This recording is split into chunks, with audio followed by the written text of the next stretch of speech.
Hi, kindergartners. This is Mrs. Wessberg, and I wanted to tell you that I am looking forward to seeing you tomorrow morning. And tonight, I am going to read to you a bedtime story. This story is called A Place Called Kindergarten by Jessica Harper. The animals in the barn were happy. The sun was shining over the oak tree, and it was time for Tommy, the boy, to come down from the big house. He came every day. He'd bring the horse an apple and rub his dappled nose. He'd feed the sheep a biscuit and scratch his woolly back. He'd give the hen some corn and watch her sort and peck at the kernels. He'd always have a fistful of dandelions for the cow, which she considered a delicacy. Sometimes Tommy would sing to them a song about working on the railroad, and he'd throw his ball against the wall over and over, which they found soothing. He always talked to them like humans, which made them feel important. Well, on this particular day, however, Tommy did not appear at the usual time. "Where can he be?" asked the horse. "I can't imagine," said the sheep. "He always comes," whined the hen. "Where on earth is he?" wondered the cow. If you'd be listening in, it would probably sound like this. "Na clock moo, ba nay, clock moo ba." Just then the dog wandered by, and the barn animals didn't like the dog much because he stole their food and barked an awful lot. But he knew what went on in the big house. "Hey, where's Tommy today?" the cow asked the dog.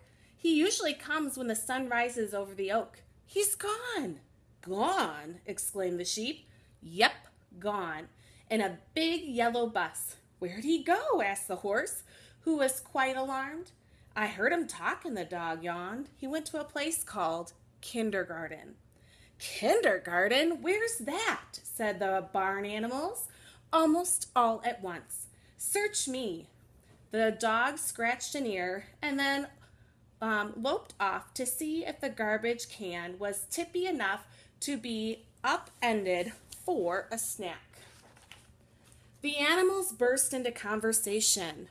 "Where's kindergarten? What does it look like? What would happen to Tommy there? Will he ever come back?" If you had been there in the barn eavesdropping, it would have sounded something like this. "Ba, ba, ba, moo, moo, moo, moo, cluck, cluck, cluck, cluck, cluck, cluck, neigh, neigh, neigh." The sun had risen way past the oak tree and even past the barn, and still Tommy did not come. The animals were quiet, pretending to be calm. The horse, who was the tallest, peeked out the window every 2 or 3 minutes. The cow patrolled the door. The sheep listened for Boyside's footsteps, and the hen paced in circles. Finally, when the sun was dropping toward the distant cornfield, they heard him. "Hello, I'm home." "Yes!" bellowed the horse, and all the animals laughed and truly jumped for joy. The hen even flew a little. Into the barn walked Tommy with the biggest smile ever. His once yellow t-shirt looked like someone had thrown a rainbow at it. Splat! "I've been to kindergarten," he announced, "and I learned lots." The animals stood at polite and smiling attention as Tommy explained. "Listen to this.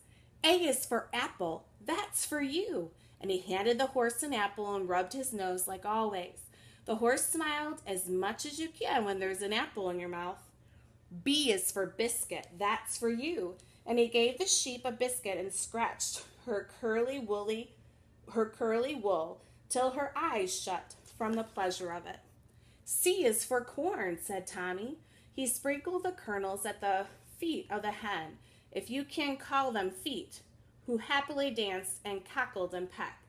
And D is for dandelions. He presented the cow with an extra big handful. She was delighted. I learned all those letters today, and there's lots more to come. Tomorrow we start on E, then F, then G, and H. H is for horse, by the way. And I finger painted a picture of worms, and we planted seeds. And Mrs. Miller taught us about the world turning. Hey, I learned a new song today. Do you want to hear it? Well, without waiting for a response from the animals, who were all happily chewing on their things, Tommy began. When Mother Nature paints the sky, she puts a rainbow in it. Then she adds a small white cloud. It only takes a minute.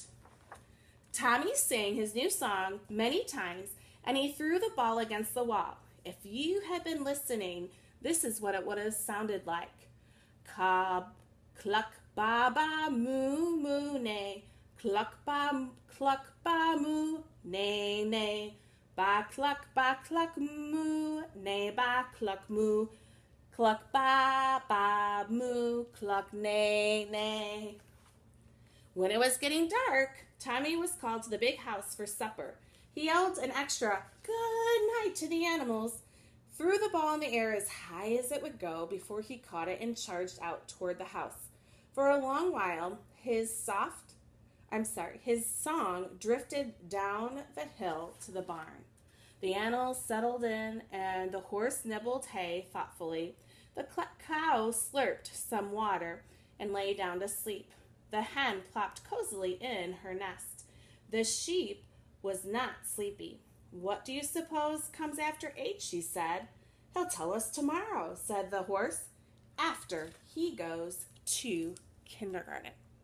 Well, kindergartners, I look forward to seeing you tomorrow morning. Have a good night.